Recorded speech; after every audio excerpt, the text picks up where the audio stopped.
1822, George IV visited Scotland. It became a special occasion as it was the first royal monarch's visit since Charles II's coronation in 1651.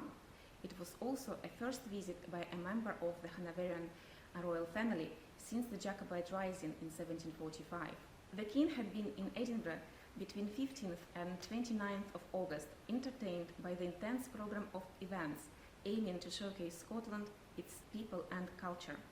The program was curated by Sir Walter Scott and included a military parade, a procession, a civil banquet, visits to Edinburgh Castle and Holyrood Palace, visits to the theatre, and a special church service and St. Giles Cathedral.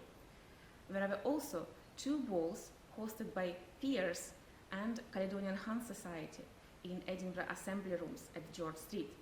The king was keen on everything Scottish, which influenced the selection of dances and music played at these balls. Descriptions from the newspapers and diaries of the time indicated that the king spent 1 hour on both balls in the ballroom where traditional reels and strathspeys were performed. Interestingly, the description of Pierre's ball showed that there was a performance of a strathspey for two by a lady and a gentleman. We were interested in this video to recreate this dance using period dance instructions of the time.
To recreate a strathspey in the style of the beginning of the 19th century, we used manuscript Les Danses Antiques 1818, written by an anonymous author. The name is misleading as the manuscript refers to the Scottish dancing scene of the period. Currently, it is located in the National Library of Scotland. The dance notebook contains descriptions of strathspey setting steps as well as reels, country dances and quadrilles. In its Strathspey section, Country Dances Antiques has the descriptions of 11 step combinations with brief explanation of the technique. The basic building blocks of the technique are Strathspey Sisson, Strathspey Ensemble, Strathspey Chassé and Strathspey Jeté. Sam is going to demonstrate our interpretation of these instructions and show several combinations described in the dance notebook.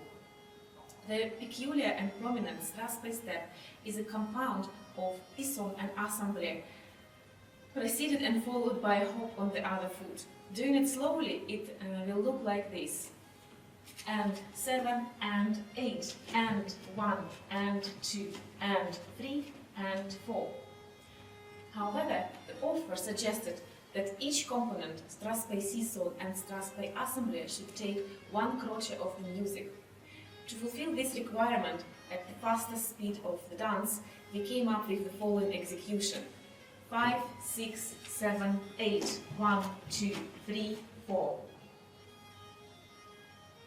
Other basic components of the Strathspey dance technique described in the dance notebook are Strathspey jetés, which could be done with the tendu forward, 1, 2, 1, 2, and tendu backwards, 1, 2, 1, 2.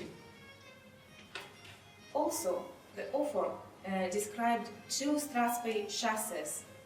Strathspey chasse number 1, 1, 2, and 1, and Strathspey chasse number 2, 1, 2, and 1.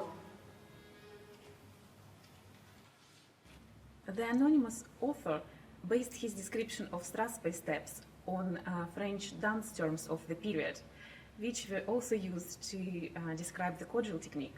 Sam, you previously recreated quadrille steps, so what do you think is the difference between the quadrille technique and this description of the Strathspey steps?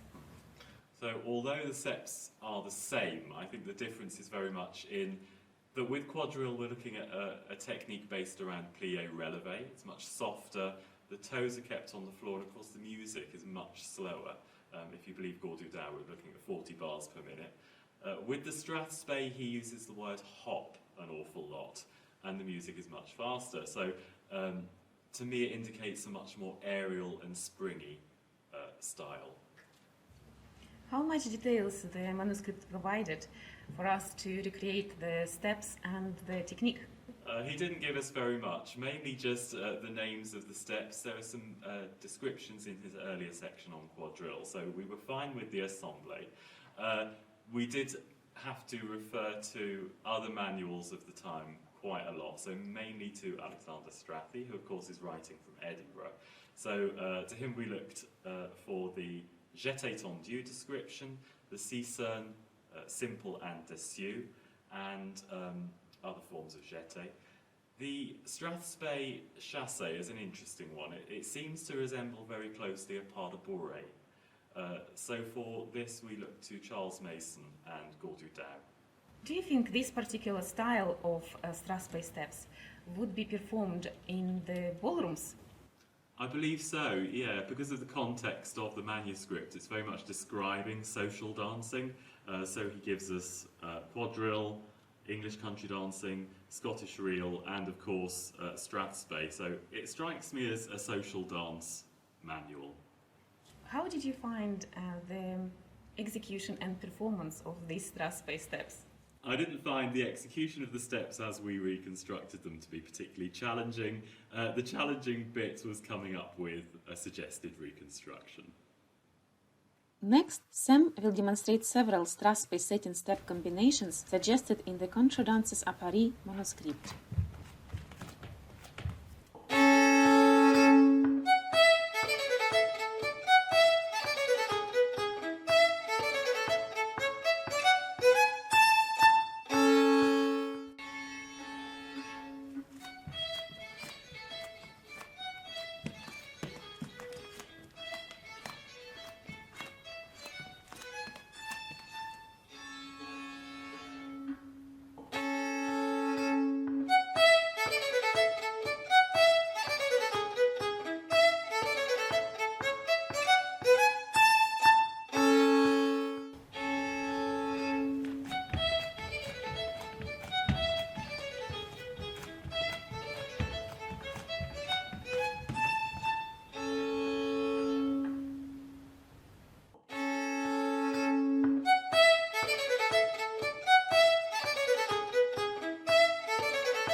So the Strathspey is a type of dance tune which appeared as a distinct form of reel in Scotland in the middle of the 18th century. So it took a little while for the exact form to be defined, but at least by the 19th century, the Strathspey and the reel were different forms of tune.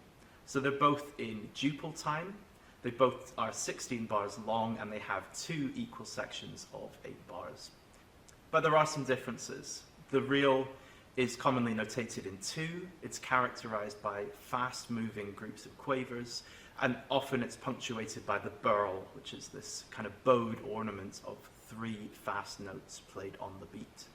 The Strathspey, again, also in duple time, but it's notated in 4/4. It's characterized by dotted rather than straight rhythms, particularly use of the Scotch snap, which is a figure made up of 1 fast note played on the beat followed by a dotted note. Now, the exact origins of the Strathspey remain somewhat obscure. Writers in the end of the 18th century tended to think that it was an invention of fiddling families in the Speyside region, which remains a kind of dominant narrative. Scholars today are questioning that narrative and suggesting instead that it's a kind of cross-fertilization between Highland and Lowland forms, particularly Gaelic vocal rhythms and elements of social dances from the Lowlands. Now, interestingly, in 1760, the piper and writer Joseph MacDonald reckons that this was predominantly music for this instrument, the fiddle or violin, possibly because of its ability to play really incisive rhythms. Now, the tempo of the Strathspey has undergone lots of changes over the years. So there's at least 2 sources in the second half of the 19th century which give this ridiculously fast tempo of something like crotchet equals 190 beats per minute. Over the course of the 20th century, the Strathspey has gotten gradually slower, particularly in its use in Scottish country dancing. So today, fiddlers will play Strathspeys anywhere between 110 and, say, 135 beats per minute for the crotchet. In the 18th century, there's also evidence that Strathspeys were being played much slower. Generally, they're notated as much more stately than the reel, often marked slow or slowish. And in addition, there's lots of dense written out ornamentation in lots of Strathspey tunes which pull us into a slower tempo. Now, in the absence of exact information on tempi from the 1820s, we're letting the music and the steps guide us, particularly in our first tune, Brechin Castle, which has all of this dense ornamentation, which is again pulling us into this slower tempo. The version of Brechin Castle that we're playing was notated by Gow in the early 1800s, and it was actually performed by Nathaniel Gow's band in one of the balls for the visit of George IV in 1822. Scottish twosomes or couple dances were mentioned in diaries and books of the period. However, rarely a detailed description of the dance were given. One of the interesting examples of Scottish couple dance is Strathspey Minuet. It is known from the middle of the 18th century, when it was first performed to Bonnie Prince Charlie in 1745, when he was hosted at a lute house near Blair Apple. Later, in 1780s, the captain Edward Topham left a more detailed description of this dance, indicating that it was a merge between a minuet, a couple dance originated in France at the end of the 17th century, and Strathspey music and steps. Strathspey Minuet experienced a surge in popularity after it was performed by Mrs. Parker on London, Dublin and Edinburgh stages. Also, our research showed that it was taught to public in 1820s by Mrs. Parker herself, Thomas Wilson and other dancing masters of the time. So we used Strathspey Minuet as a basis for our choreography. In addition, we included side-by-side execution of the Strathspey setting steps as it is done today in Highland dance displays.